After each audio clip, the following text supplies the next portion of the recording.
Hello friend, welcome to success magic success.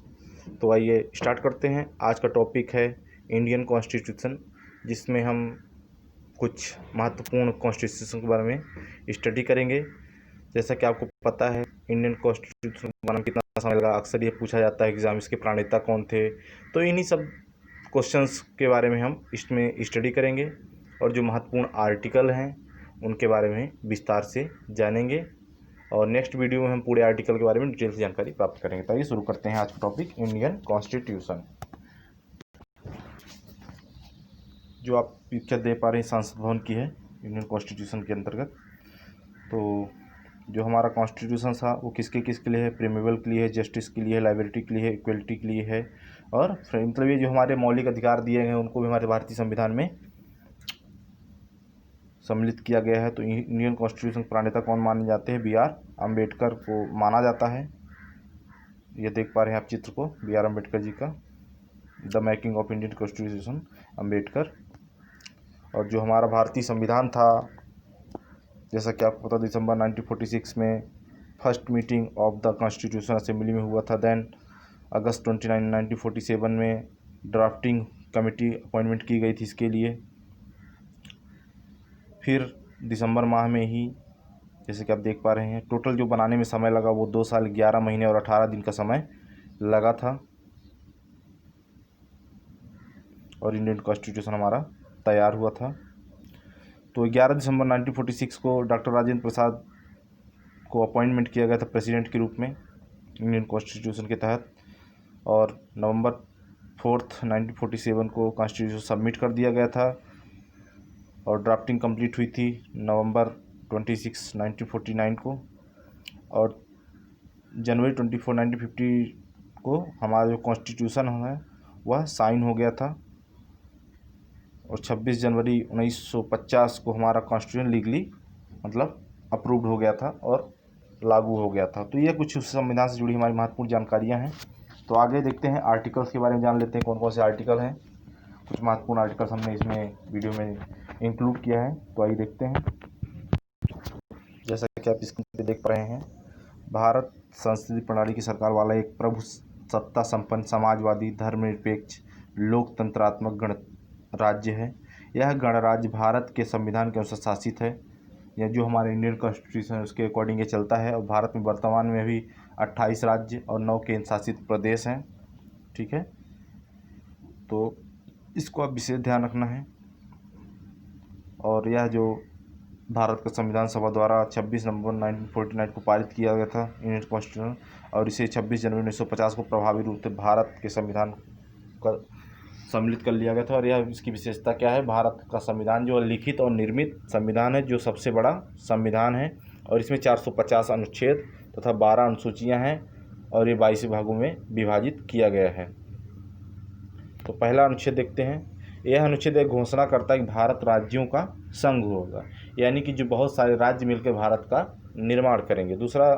तीसरा हमारा अनुच्छेद है, संसद विधि द्वारा नए राज्य बना सकती है तथा पहले से अवस्थित राज्यों के क्षेत्रों की सीमाओं एवं नामों में परिवर्तन कर सकती है।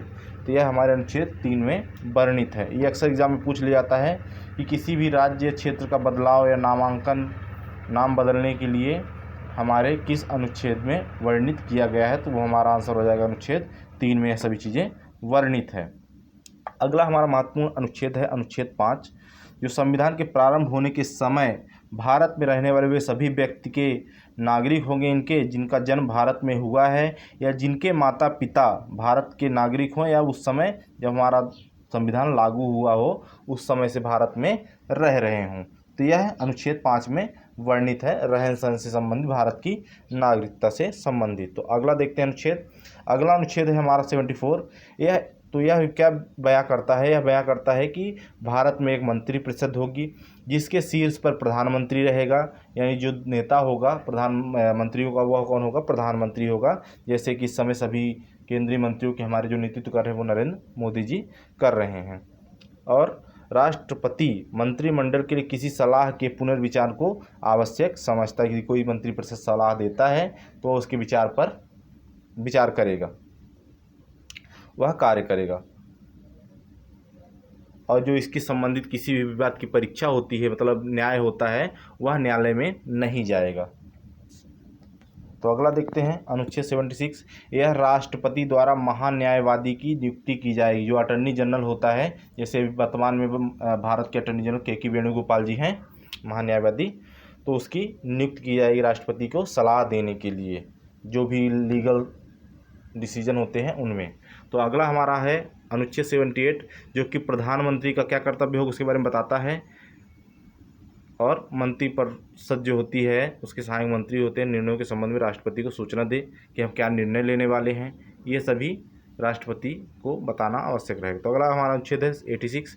इसके अंतर्गत राष्ट्रपति द्वारा संसद को संबोधित करने तथा संदेश भेजने के अधिकार का उल्लेख है। अगला अनुच्छेद है 108। यदि किसी विधेयक के संबंध में दोनों सदनों में गतिरोध उत्पन्न हो गया है, जैसे उच्च सदन निम्न सदन होता है, यदि किसी विधेयक को लेकर कोई मतभेद है तो उससे संबंधित प्रावधान इस अनुच्छेद में किया गया है। अगला अनुच्छेद है 110, जो धन विधेयक से संबंधित है। तो अगला क्वेश्चन है अगला अनुच्छेद है हमारा 153। संसद के दोनों सदनों द्वारा पारित विधेयक राष्ट्रपति के पास जाता है। जैसा कि आप जानते हैं, कोई भी विधेयक बनने से पहले उच्च सदन और निम्न सदन में पास होने के बाद राष्ट्रपति में मंजूरी के लिए जाता है, और जब साइन कर देता है तो क्या होता है, वह ये विधेयक बिल बन जाता है। तो उसी के संबंध में ये बताया गया है। तो कितनी बार भेज सकता है, 2 बार पुनर्विचार के लिए भेज सकता है, और राष्ट्रपति को मजबूरन साइन करना ही पड़ता है। तो अगला हमारा अनुच्छेद है 112। प्रत्येक वित्तीय वर्ष हेतु राष्ट्रपति द्वारा संसद के समक्ष बजट पेश किया जाएगा। जैसे आप देखते 6-6 महीने में बजट पेश किया जाता है, सालाना बजट भी पेश होता है।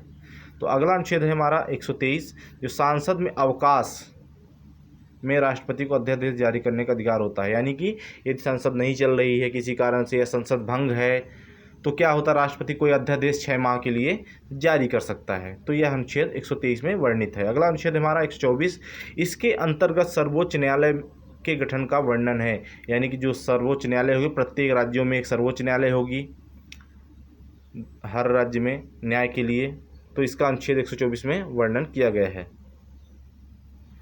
और अनुच्छेद 129 सर्वोच्च न्यायालय जो हाई कोर्ट होता है, सुप्रीम कोर्ट होता है, उससे संबंधित है। तो अगला अनुच्छेद देखते हैं 148। नियंत्रक एवं महालेखक परीक्षक की नियुक्ति राष्ट्रपति द्वारा की है। जो कैज होता है, जो कि अभी जो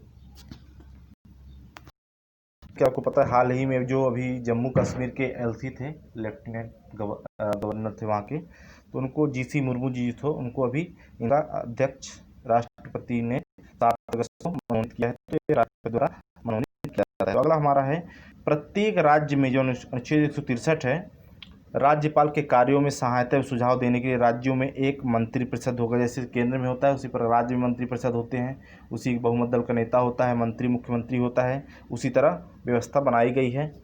और ये सभी उसके सुझाव जो हो सब विवेक पर निर्भर करता है, किसके, राज्यपाल के। तो अगला हमारा जो अनुच्छेद है वो 169 है। इसके अंतर राज्य में विधान परिषदों की रचना या उनकी समाप्ति विधानसभा द्वारा बहुमत से पारित प्रस्ताव तथा संसद द्वारा इसकी स्वीकृति भी संभव है। यह अनुच्छेद बताता है 169। अगला हमारा अनुच्छेद है 200। राज्यों की विधायिका द्वारा पारित विधेयक राज्यपाल के समक्ष प्रस्तुत किया जाएगा। वह इस पर अपनी सहमति दे सकता है या इसे अस्वीकृत कर सकता है, या विधेयक को संसद के साथ या बिना संदेह के पुनर्विचार हेतु भेज सकता है। मतलब जैसा कि राष्ट्रपति किसी बिल को वापस लौटा सकता है, उसी तरह राज्यपाल, जैसे हमारे केंद्र में राष्ट्रपति होता है, उसी तरह प्रदेश में राज्यपाल होता है। सेम ही वर्किंग होती है इन दोनों की। तो अगला अनुच्छेद है हमारा 213। राज्य विधायिका के सत्र में नहीं रहने पर राज्यपाल अध्यादेश जारी कर सकता है। जैसे कि मैंने राष्ट्रपति के बारे में अध्यादेश के बारे में तो बताया था देश के लिए, उसी तरह राज्य में भी कोई विशेष कानून कुछ समय के लिए अध्यादेश के रूप में जारी कर सकता है वो राज्यपाल। कहने का मतलब जैसे राष्ट्रपति की शक्तियाँ होती है, उसी तरह राज्यपाल की राज्य में शक्तियाँ होती हैं। तो अगला हमारा अनुच्छेद है 214। सभी राज्यों के उन न्यायालयों की व्यवस्था करे, जो उच्च न्यायालय होते हैं वहाँ पर राज्यपाल सभी की व्यवस्था करेगा वहाँ पर राज्यों में। तो अगला अनुच्छेद है हमारा 226। यह मूल अधिकारों में परिवर्तन के लिए उच्च न्यायालय को लेख जारी करने की शक्तियां प्रदान करता है। अगला अनुच्छेद है 233। प्रत्येक जिले में न्यायाधीश राज्यपाल द्वारा उच्च न्यायालय के परामर्श से नियुक्त करेगा। यह भी एक अनुच्छेद के अंतर्गत 233 में आता है। यानी कि प्रत्येक जो डिस्ट्रिक्ट मजिस्ट्रेट होते हैं वह उच्च न्यायालय के सब मतलब उनसे विचार विमर्श करके राज्यपाल नियुक्त कर सकता है। अगला अनुच्छेद 235, उच्च न्यायालय का नियंत्रण अधीनस्थ न्यायालयों पर रहेगा। जो भी उसकी सब डिविजनल जस्टिस हैं, मतलब जो भी न्यायालय हैं वो सभी उच्च न्यायालय, जैसे कि मध्य प्रदेश में जबलपुर है और मुख्य न्यायालय उच्च न्यायालय कह सकते हैं, उत्तर प्रदेश में लखनऊ है, महाराष्ट्र में मुंबई उच्च न्यायालय है जो दीपांकर दत्ता यहाँ के CGI हैं, इसी तरह उन पर रहता है। तो अगला अनुच्छेद है हमारा 235, उच्च न्यायालय का नियंत्रण अधीनस्थ न्यायालयों पर रहेगा। ये हमारा अनुच्छेद 235 कहता है। अगला अनुच्छेद 239 केंद्र शासित प्रदेशों का प्रशासन राष्ट्रपति द्वारा होगा। जैसा कि आपको पता है कुछ जो हमारे 9 केंद्र शासित प्रदेश हैं, कहीं पे LC है और कहीं कहीं पे मुख्यमंत्री, जैसे पांडिचेरी की LC जो गवर्नर है वो किरण बेदी हैं और वहाँ के जो CM हैं वह V नारायणन स्वामी जी वहाँ के CM हैं। दूसरा एग्जांपल देखते हैं, जैसे कि आपको पता है दिल्ली एक यूनियन टेरिटरी है जहाँ के CM केजरीवाल जी हैं, डिप्टी CM मनीष सिसोदिया जी हैं। तो इसी तरह मतलब बहुत सारे जो हमारे केंद्र शासित प्रदेश है वहाँ एक CM और एक राज्यपाल होता है। जैसे जम्मू कश्मीर में भी वहाँ पे LC है। तो अगला देखते हैं अनुच्छेद 249, राज्यसभा विशेष बहुमत द्वारा राज्य सूची में किसी विषय पर लोकसभा को 1 वर्ष के लिए कानून बनाने के लिए अधिकृत करती है यदि वह इसे राष्ट्रहित में आवश्यक समझे। अगला अनुच्छेद 262, अंतर्राज्यीय मतलब एक राज्य से दूसरे राज्य में नदियां बहती हैं। नदी घाटियों के जल के वितरण एवं नियंत्रण से संबंधित विवादों के लिए संसद द्वारा निर्णय कर सकता है अनुच्छेद 262 के अंतर्गत। अगला अनुच्छेद है 263, केंद्र राज्य संबंधों के विवादों का समाधान करने पर परस्पर सहयोग के क्षेत्रों में विकास के उद्देश्य से राष्ट्रपति एवं अंतर्राज्यीय परिषद की स्थापना कर सकता है। अगला अनुच्छेद हमारा 266, यह क्या कहता है, भारत में संचित निधि जिसमें सरकार की सभी मौद्रिक अभिष्ट एकत्र रहेंगी, किसी विधि समस्त प्रक्रिया के बिना इसमें कोई भी राशि नहीं निकाल जा सकती है। मतलब जो भी इसकी संपत्तियां हैं वह एक नियम के अनुसार ही निकाल सकते हैं, यह अनुच्छेद 266 कहता है। अगला हमारा महत्वपूर्ण अनुच्छेद है 267। अगला अनुच्छेद हमारा है 267, जिसके संसद विधि द्वारा एक आकस्मिक निधि, जैसे कभी कोविड-19 के समय में एक आपातकालीन निधि की व्यवस्था की गई जिसमें बहुत सारे लोग डोनेट कर सकते थे, ऐसी राशि की व्यवस्था कर सकता है। अगला अनुच्छेद है 275, केंद्र द्वारा राज्यों को सहायक अनुदान दिए जाने का प्रावधान है। जैसा कि आपने देखा इस समय बहुत सारे पैकेजेज सभी राष्ट्रों मतलब सभी राज्यों को दिया गया था। तो यह 275 अनुच्छेद में वर्णित है। अगला हमारा अनुच्छेद 280, इसके तहत हर 5 वर्ष में वित्त आयोग की स्थापना होगी। जैसे आपने सुना होगा 14वां वित्त आयोग, 13वां वित्त आयोग, जैसे जो हमारे गवर्नर थे RBI के शक्तिकांत दास हो गए, इससे पहले उर्जितार पटेल थे, उससे पहले जो भी गवर्नर थे, मतलब हर वित्त आयोग का अध्यक्ष बहुत सारे गवर्नरों को भी बनाया गया है। तो अगला हमारा अनुच्छेद है 280, नेक्स्ट अनुच्छेद हमारा है 300 का, राज्य किसी भी व्यक्ति को उसकी संपत्ति से वंचित नहीं करेगा। पहले यह प्रावधान मूल अधिकारों के अंतर्गत था, यानी कि संपत्ति अधिकार पहले मूल अधिकारों में थे, लेकिन उसे संविधान संशोधन के 44वें संविधान संशोधन में उसे हटा दिया गया था और 6 ही मूल अधिकार अब इसमें सम्मिलित है। तो ये संपत्ति से संबंधित अधिकार 300 का में सम्मिलित है। अगला अनुच्छेद है 312, राज्यसभा विशेष बहुमत द्वारा नई अखिल भारतीय सेवाओं की स्थापना की अनुशंसा कर सकता है। तो अगला हमारा जो अनुच्छेद है 315 है, यह संघ एवं राज्यों के लिए एक लोक सेवा आयोग की स्थापना की जाएगी। यह वर्णित है 315 में। जो बड़े प्रशासनिक अधिकारी होते हैं, कलेक्टर हो गया, DM हो गया, इनके लिए UPSC जो होता है लोक सेवा आयोग होता है, उसकी स्थापना की जाएगी। अगला अनुच्छेद है 324, चुनावों के पर्यवेक्षण, निर्देशन एवं नियंत्रण समिति समझ सकती है चुनाव आयोग में निहित रहती है। जो चुनाव आयोग निर्णय लेता है, जो रूल बनाता है, उसी के अकॉर्डिंग इस अनुच्छेद के अनुसार सभी चुनाव सम्मिलित या पूर्ण कराए जाते हैं नियमों का पालन करते हुए।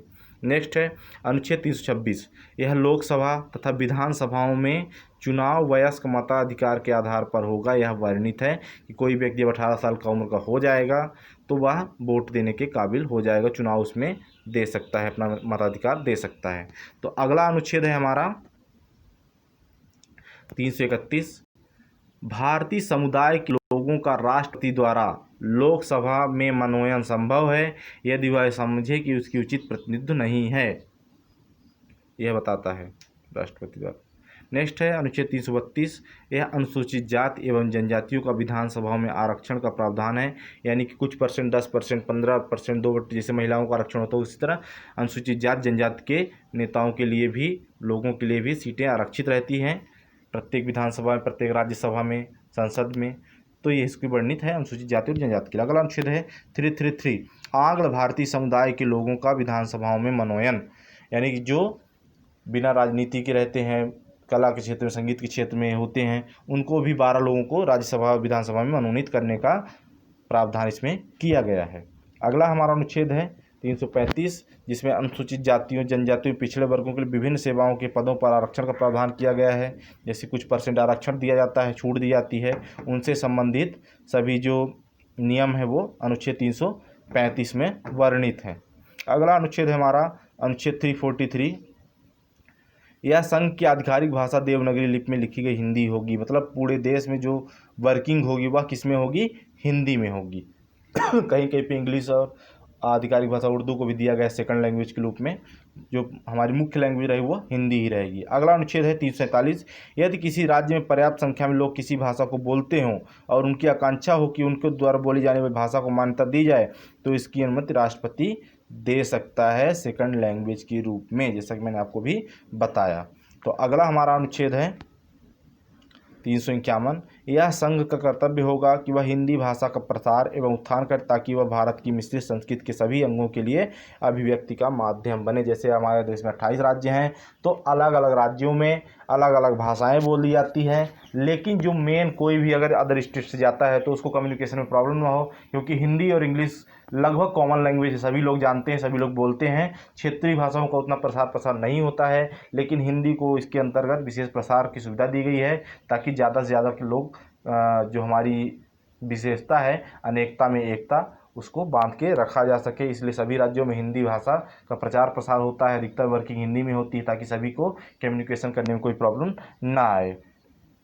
तो अगला हमारा अनुच्छेद 352, जिसके द्वारा राष्ट्रपति आपात स्थिति की घोषणा कर सकता है यदि वो समझता है कि भारत में किसी भी सुरक्षा, युद्ध, बाह्य आक्रमण की संभावना है, तो वह क्या कर सकता है? सभी को डिनोट करके मतलब राष्ट्रपति शासन वहाँ पे हर जगह लागू कर सकता है।